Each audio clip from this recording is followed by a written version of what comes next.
വലിയ പ്രതിസന്ധിയിലൂടെയാണ് കടന്നു പോകുന്നത് എന്നുള്ള വാർത്തകളാണ് ഞങ്ങൾ എല്ലാവരും കണ്ടുകൊണ്ടിരിക്കുന്നത്. ഉടനെ സമരം വരും അങ്ങനെയൊക്കെ. അപ്പോൾ അത്തരത്തിലൊരു സാഹചര്യത്തിലാണ് കുത്തൊഴുക്ക് പോലെ ധ്യാൻ ചേട്ടന്റെ പടങ്ങള് വരുന്നത്. അല്ലല്ല, ചോദ്യം അതെ അതെ. അപ്പൊ ഞാൻ പറയുന്നത് ധ്യാൻ ചേട്ടന്റെ കഴിഞ്ഞ ദിവസത്തെ ഒരു റീല് ഉണ്ടായിരുന്നു. അതില് ധ്യാൻ ചേട്ടൻ തന്നെ ധ്യാൻ ചേട്ടനെ പടക്കം സ്റ്റാർ എന്നാണ് വിശേഷിപ്പിക്കുന്നത്. അല്ല, ആ റീലിന്റെ കൺസെപ്റ്റ് അതാണ്, ഒരു പടക്കം തോളിട്ടുകൊണ്ട് വരുന്നത്. മനസ്സിലായിരുന്നു. അപ്പൊ ഒരു പടത്തിനെ ശരിക്കും ഡീമോട്ടിവേറ്റ് ചെയ്യല്ലേ ചെയ്യുന്നത്. ഞങ്ങൾ എത്ര പ്രൊമോട്ട് ചെയ്യാലോ അപ്പൊ കയറുമോ നിങ്ങളോ? ഞങ്ങള് മീഡിയ ടീം നിങ്ങൾ എത്ര പടം ഓടി? ചേട്ടാ ചേട്ടാ ചേട്ടാ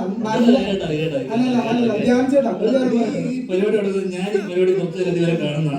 ചേട്ടനിപ്പോ നിങ്ങൾ കാരണം എന്റെ ഓടിയ ഒരു പടം പറഞ്ഞത് എനിക്ക് പറഞ്ഞു. എന്റെ കൊള്ളാമത്ത ഒരു പടം നിങ്ങൾ കാരണം നീ കാരണം ഓടിച്ചു. നല്ലൊരു തിരക്കഥ പടം ഓടിയിട്ടുണ്ട്.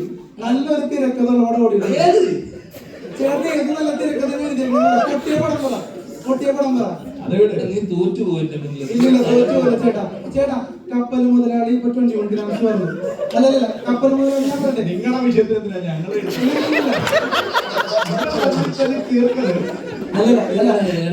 ചോദ്യം ഫിനിഷ് ചെയ്തോട്ടെ.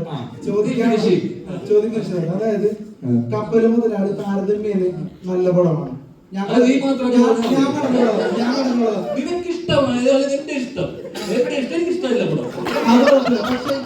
പക്ഷെ 21 ഗ്രാംസ് താരതമ്യേന നല്ല പടം. ബോക്സ് ഓഫീസ് ഹിറ്റ് ആണെന്നല്ല പറയുന്നത്. കപ്പൽ മുതലാളി ബോക്സ് ഓഫീസ് ഹിറ്റ് അല്ല. പക്ഷെ ഞാൻ പറഞ്ഞു വന്നത് അത് ഭയങ്കരമായിട്ട് കളിയാക്കാം.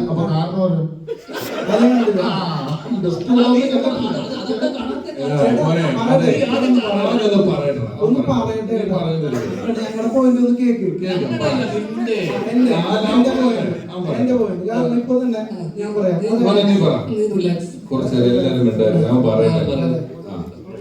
അപ്പൊ ഞാൻ പറഞ്ഞു വരുന്നത് നല്ലൊരു തിരക്കഥയുള്ള സിനിമകളൊന്നും പൊട്ടിയിട്ടില്ല. പ്രൊമോഷൻ ഇല്ലാതെ തന്നെ ജയിച്ചിട്ടുണ്ട്. ഞങ്ങളിപ്പോ വരാത്ത പടങ്ങൾ ഒരുപാട് ഞങ്ങൾ കണ്ടിട്ടുണ്ട്. മനസ്സിലാകുന്നുള്ളൂ. പിന്നെ എന്റെ ഒരു അഭിപ്രായം, മലയാള സിനിമയുടെ ഒരു പ്രേക്ഷകൻ എന്നുള്ള നിലയിൽ പറയാണ് ഏറ്റവും വലിയ പ്രതിസന്ധി ഈ പറയുന്ന പോലെ ഒരു കണക്കില്ലാണ്ട് ചൂടപ്പം പോലെ ഇറങ്ങുന്ന സിനിമകളാണ്. അത് നിങ്ങള് പ്രൊഡ്യൂസർമാര് ഫുൾ സ്ക്രിപ്റ്റ് വായിച്ചു നോക്കിയിട്ട് പടങ്ങൾ ഇനി മുതൽ സെലക്ട് ചെയ്യണം എന്നാണ് എന്റെ അഭിപ്രായം ആസ് എ പ്രേക്ഷകൻ. മനസ്സിലാവുന്നുള്ളൂ. അങ്ങനെയാണെങ്കിൽ പടത്തിന്റെ ഹിറ്റ് ആ ഒരു നിരക്കിലൊക്കെ ഒരുപാട് മാറ്റം വരും. അതല്ലാതെ നിങ്ങളുടെ ഇന്റൻഷൻ എന്താണ് ഇങ്ങനെയുള്ള കുറെ പടങ്ങൾ പ്രതീക്ഷ വെക്കേണ്ടതെന്ന് പറയുന്നത്? ഞങ്ങളൊക്കെ ഒരു സിനിമാക്കാരനാവണമെങ്കിൽ തന്നെ ഒരുപാട് പ്രതീക്ഷയിലാണ്. ഇപ്പൊ കപ്പൽ മുതലാളി കഴിഞ്ഞ എത്ര നായക വേഷം രമേഷ് പിഷാരടി കിട്ടി? കപ്പൽ മുതലാളി കഴിഞ്ഞു എത്ര നായക വേഷം കിട്ടി രമേഷ് പിഷാരടി ചേട്ടന്? സൈഡ് റോളിലോട്ട് പോയില്ലേ? പക്ഷെ ചേട്ടന് എത്ര വടം പൊട്ടിയിട്ടും പടം കിട്ടുന്നുണ്ട്. നിനക്ക് ഇതിന്റെ പെറിഫറൽ ആയിട്ടുള്ള കാര്യങ്ങൾ മാത്രമേ അറിയുള്ളൂ. ഒരു പ്രൊഡ്യൂസറും ഒരു ഡയറക്ടറും ഒരിക്കലും എന്നെ വെച്ചിട്ട് എത്ര പടം പൊട്ടി എന്നെ വെച്ചിട്ട് എന്തിനാ വീണ്ടും വീണ്ടും പടം എടുക്കുന്നത്?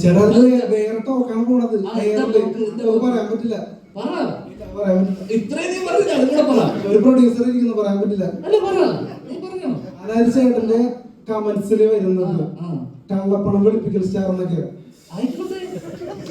അതുകൊണ്ട് അവർക്ക് ഗുണമുണ്ടാകുന്നുണ്ട്. ഞാനതല്ലേ വിളിപ്പിക്കുന്നത്.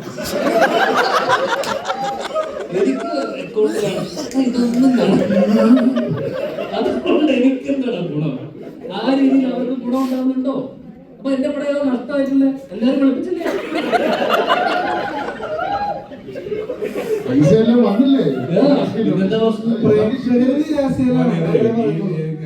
പ്രൊഡ്യൂസർ സ്ക്രിപ്റ്റ് വായിച്ച് നോക്കണമെന്നൊക്കെ പറയുന്നത്. ഇത് വായിച്ചു നോക്കാതെ ഒന്നുമല്ല ഒരു സിനിമ ഇറങ്ങുന്നത്. അങ്ങനെ ഇവിടെ ഇറങ്ങുന്ന അത്രയും സിനിമ ജനങ്ങൾക്ക് ആവശ്യമില്ല. 150 സിനിമ ഇറങ്ങുന്നുണ്ട്. 12 മാസമല്ലേ ഉള്ളൂ. 365 ദിവസമുള്ളൂ. 150 ദിവസമൊക്കെ ആൾക്കാർക്ക് സിനിമ ഉണ്ട്. അപ്പൊ അത്രയും ചോയ്സ് ഉണ്ട്. എല്ലാ സാധനവും ഇവിടെ ഒരുപാട് ഇറങ്ങുന്നുണ്ട്. ഇവിടെ ഇറങ്ങുന്ന ബിസ്ക്കറ്റും പേസ്റ്റും അരിയും മണ്ണെണ്ണയും കാറും എല്ലാം ഒരുപാട് ബ്രാൻഡുകളുടെ ഒരുപാടുണ്ട് ഇറങ്ങുന്നുണ്ട്. നമുക്ക് ആവശ്യമുള്ളത് മാത്രമേ നമ്മൾ എടുക്കുള്ളൂ. നീ വഴി കൂടെ നടന്നിട്ട് ഹോട്ടലുകളുണ്ട്. ഓരോ 2 മാസം ഇടവിട്ട് നീ ഹൈവേ വഴി യാത്ര ചെയ്ത് ഹോട്ടൽ തുറക്കും, ഹോട്ടൽ കൂട്ടും, കട തുടങ്ങും. അതുപോലൊരു സംഭവം മാത്രമാണ് ഇവിടെ നടക്കുന്നത്. പലതും വരും. പലരും വീണ്ടും അത് ചെയ്യാൻ തീരുമാനിക്കും. ആ കാലത്തുള്ളതിനേക്കാൾ സിനിമയ്ക്ക് മറ്റ് വ്യാവസായിക അടിസ്ഥാനത്തിലുള്ള കച്ചവടങ്ങളൊക്കെ നടന്നു തുടങ്ങുന്നത് കൊണ്ടും ധ്യാന്റെ പടത്തിന് ആ ലെവലിലുള്ള കോസ്റ്റ് വലിയൊരു 100 കോടി പടമൊന്നും അല്ല ധ്യാന്റെ പടം എന്ന് പറഞ്ഞ് വരുന്നതും ഇല്ല. നമുക്ക് ചെറിയ പടം ചെയ്യാൻ ആഗ്രഹമുള്ള ഒരാൾ വരുമ്പം അത് ഇൻഡസ്ട്രിയെ നിയന്ത്രിക്കുന്ന ഒരാൾ, നീ സിനിമയിൽ വരാൻ ആഗ്രഹിക്കുന്നു എന്ന് പറഞ്ഞില്ലേ, അതേപോലെ സിനിമ ചെയ്താൽ മതി എന്ന് ആഗ്രഹിക്കുന്ന ആൾക്കാരുണ്ട്. അവരെന്തായാലും ഒരു സിനിമ ചെയ്യും. അവർ ചെയ്യാൻ സിനിമ വരുമ്പം അവർ നോക്കിയെടുക്കുമ്പോൾ അവർക്ക് വലിയ ആൾക്കാരുടെ പുറകെ പോകാനോ കിട്ടാനുള്ള സാധ്യതയില്ലെങ്കിൽ അവർക്കൊരു സിനിമ ചെയ്യണം എന്നുള്ളതൊരു ആഗ്രഹമാണ്. കിട്ടിയാൽ കിട്ടി, പോയാൽ പോട്ടെ, ലോട്ടറി എടുക്കുന്ന പോലെയാണ്. മുമ്പൊന്നും പറഞ്ഞിട്ടില്ല.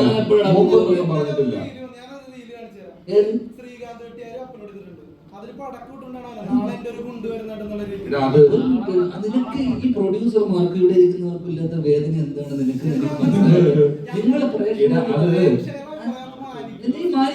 ഞാൻ എനിക്കിഷ്ടമുള്ള പോലെ ഞാൻ ജീവിക്കുക, എനിക്കിഷ്ടമുള്ള കാര്യം ഞാൻ ചെയ്തൂടെ. അല്ല, അതിനകത്ത് പൊട്ടുമെന്നല്ല പറയുന്നത്, പറയുന്നത് ആ റീലിനകത്ത് പറയുന്നത് എന്താ, ഈ പടക്കം പൊട്ടില്ല, ഇത് പൊട്ടിയാലും ഇവിടെ ഒരാളും ഒരു സിനിമ എടുത്തിട്ട് ഇത് കാണുന്ന പ്രേക്ഷകർ പണ്ടാരം ഇടണം, അവൻ കണ്ടിട്ട് വെറുക്കണം എന്ന് പറഞ്ഞിട്ടല്ല സിനിമ എടുക്കുന്നത്.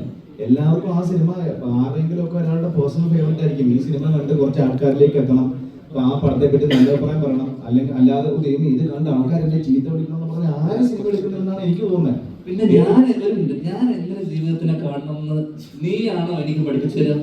അല്ല, ഞാൻ സിനിമയെ എങ്ങനെയാണ് കാണേണ്ടത്, ഞാൻ ജീവിതത്തെ എങ്ങനെയാണ് കാണുന്നത് നീ എനിക്ക് പഠിപ്പിച്ചു തരണം. അല്ലല്ല, സിനിമയെ കുറിച്ച് എന്റെ കാഴ്ചപ്പാടും ഞാൻ എങ്ങനെ സിനിമയെ അപ്രോച്ച് ചെയ്യുന്നുള്ളത് ഉണ്ട്. നീ എന്തിനാ എനിക്ക് പറഞ്ഞു തരുന്നത്? നീ കണ്ടൂടെ? അല്ലല്ല, അത് നിനക്ക് ഇത്രയും ആൾക്കാർ എനിക്ക് പ്രസ് മീറ്റിൽ നീ ജീവിതത്തിന് വളരെ സീരിയസ് ആയിട്ട് നീ ചെയ്യുന്ന ജോലി സീരിയസ് ആയിട്ടല്ലേ കാണുന്നത്? അതേ സീരിയസ്നെസ്സോടെ ഞാൻ ജോലി ചെയ്യുന്നു. ഇവിടെ ഏറ്റവും അച്ചടക്കത്തോടുകൂടി ജോലി നീ പറഞ്ഞപ്പോ ഞാൻ കേട്ടോ, നിർത്ത്. നീ ഒരു വാഗ്വാദത്തിന് വന്നല്ലോ, അല്ലല്ലോ, നീ പറഞ്ഞേക്ക്. ആവശ്യമില്ലാത്ത നീ ചെയ്ത പോലെ തന്നെ അവരുമായിട്ട് ചോദിക്കുന്ന ഞാൻ സീരിയസ് ആകണോ, ഞാൻ എന്താണോ നീ എനിക്ക് പറഞ്ഞു തരണ്ടല്ലോ. മോനെ ഒരു സെക്കൻഡ്, അതായത് അത് സീരിയസ് ആയിട്ടൊക്കെ എടുക്കുന്നുണ്ട്, സിനിമ പൊളിയുന്നു. ഈ പൊളിഞ്ഞു എന്നുള്ള കാര്യം മനസ്സിലാക്കുന്നുണ്ട്.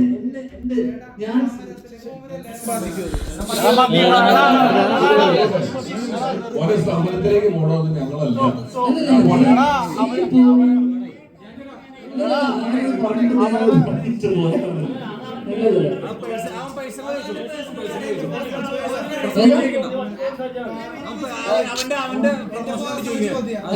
അവന്റെ